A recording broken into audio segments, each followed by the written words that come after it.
কামাখ্যা মন্দিরে পুজো দিয়েছেন অথচ তার স্বামীর মন্দিরে পুজো দেননি, তাহলে কিন্তু পুরো যাত্রাই অসম্পূর্ণ রয়ে গেল। চলুন তাহলে জেনে নেওয়া যাক কোথায় রয়েছে সেই মন্দির। আজকে আমার ট্রিপের সেকেন্ড ডে, তো এখন বাজে সকাল 9:30।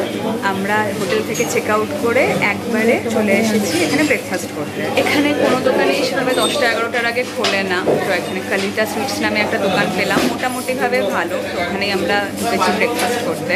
দোকানটা হলো মালিগাঁওয়ে, রেলওয়ের যে হেডকোয়ার্টার আছে তার আশেপাশে। ব্রেকফাস্ট ডান, তো এখন আমরা সাইট সিইংয়ে বেরোলাম। আমাদের ফার্স্ট ভিজিটিং পয়েন্ট আজকের চক্রেশ্বর টেম্পল। কথিত আছে সতীর দেহ খণ্ডিত করার পর বিষ্ণুর সুদর্শন চক্র এখানে পড়েছিল। সেই চক্র চিহ্নযুক্ত শিলাই এখানে চক্রেশ্বর নারায়ণ রূপে পূজিত হন। মূল মন্দির থেকে কয়েক ধাপ নিচে নেমে এলে মহাদেব, গণেশ, দুর্গা, বিষ্ণু ও নরসিংহের মূর্তির দেখা মেলে। এখান থেকে ব্রহ্মপুত্র নদীর মনোরম দৃশ্য উপভোগ করা যায়। মন্দিরের অ্যাম্বিয়েন্সটা পার্সোনালি আমার খুব ভালো লাগলো, ভীষণ শান্ত পরিবেশ, আর জাস্ট অপোজিটেই ব্রহ্মপুত্র রিভার ফ্লো করছে, ওটা দেখতেও খুব ভালো লাগলো। আমাদের পরবর্তী গন্তব্য ছিল উমানন্দ মন্দির। উমানন্দ টেম্পল পৌঁছাতে হলে আপনাকে প্রথমে আসতে হবে শুক্রেশ্বর ঘাট। এখানে দু ধরনের ফেরি পাওয়া যায়। সরকারি ফেরি আছে যেটার টিকিট প্রাইস হলো 50 টাকা পার পারসন, সেটা হলো ফিল আপ হওয়ার পরে তারপরে আপনার ফেরি ছাড়বে। আরেকটা আছে প্রাইভেট ফেরি, সেটা হলো প্রায় 200 টাকা পার পারসন নেয়। আমরা প্রাইভেট ফেরি বুক করছি। এখান থেকে আমরা ফেরি করে যাব পিকক আইল্যান্ড। এই পিকক আইল্যান্ডেই উমানন্দ টেম্পলটা অবস্থিত। এখানে ফেরিগুলো রাখা আছে, প্রচুর ফেরি আছে যাওয়ার জন্য। এগুলো সবই প্রাইভেট ফেরি, লোকালরাই এগুলো চালায়। এখানে হলো টিকিট কাউন্টার, আমাদের 200 টাকা পার হেড টিকিট নেওয়া হচ্ছে।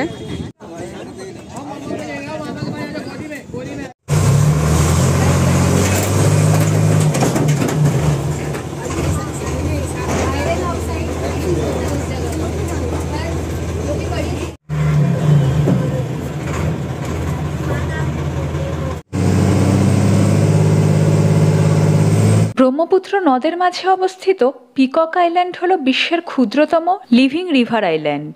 প্রায় 10 মিনিটের ফেরি রাইড করে আমরা পৌঁছালাম পিকক আইল্যান্ডে। এখান থেকে আমাদেরকে উমানন্দ টেম্পল পৌঁছাতে হলে বেশ খাড়া চড়াই চড়তে হবে। সিঁড়িগুলো অনেকটাই খাড়া, তো আপনার যদি পায়ের সমস্যা থাকে উঠতে একটু প্রবলেম হতে পারে। এখানে কামাখ্যা মায়ের স্বামী উমানন্দ পূজিত হন। কথিত আছে এখানেই মহাদেবের ক্রোধাগ্নিতে ভস্মীভূত হয়েছিলেন কামদেব, তাই এ স্থানের নাম হয় ভস্মাচল। ভগবতী উমাকে আনন্দ প্রদানের জন্য মহাদেব এখানে স্বয়ম্ভু লিঙ্গ মূর্তি রূপে বিরাজ করেন, তাই এই মন্দিরের নাম হয়েছে উমানন্দ। এই মন্দিরে দর্শনের লাইনটা বিশাল লম্বা, তো আপনারা যখন আসবেন হাতে সময় নিয়ে আসবেন। 1:15 বাজে আমাদের টেম্পল ভিজিট করতে প্রায় 2 ঘন্টা লাগলো।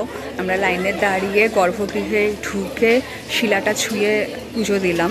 এখন আমরা ফেরিঘাটে যাচ্ছি, ওখানে আবার ফেরি করে আমরা শুক্রেশ্বর ঘাটে ব্যাক করব।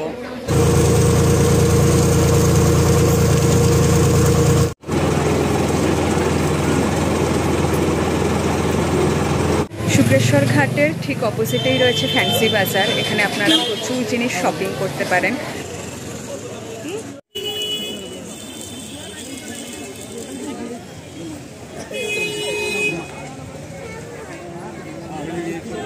তো আপাতত আমাদের হাতে সময় নেই, তো আমরা এখান থেকে লাঞ্চ করেই বেরিয়ে যাব। এই ব্রহ্মপুত্র কেবিনে এখন আমরা লাঞ্চ করতে ঢুকছি। এখানে এরকম প্রচুর থালির অপশন রয়েছে, এছাড়াও এইসব স্ন্যাক্সগুলো রয়েছে। শীতল 300 কামাখ্যা সাপ, এটা আড়ি, এটা 300, এটা বড়ালি, এটা পাবদা, এটা ইলিশ, প্রন মালাইকারি, প্রন মশলা, এটা ফিশ কুপ্তা, এটা বাগকারি, এটা মটন। দারুণ করেছে, দারুণ আছে চিংড়ি। এটা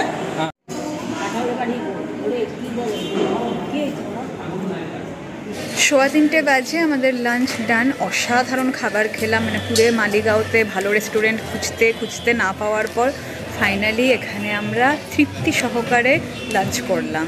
3:45 বাজে আমরা ফ্যান্সি বাজারে টুকটাক কেনাকাটা করলাম। আজকের মতো আমাদের ট্রিপ শেষ। এখন আমরা গাড়ি করে যাব कामाख्या जंक्शन, ওখান থেকে আমাদের বন্দে ভারত ট্রেন রয়েছে। गुवाहाटी से आने वाली बंगाईगांव न्यू अलीपुरद्वार के रास्ते न्यू जलपाईगुड़ी को जाने वाली गाड़ी संख्या 222228 गुवाहाटी न्यू जलपाईगुड़ी वंदे भारत एक्सप्रेस कुछ ही समय में प्लेटफॉर्म नंबर 2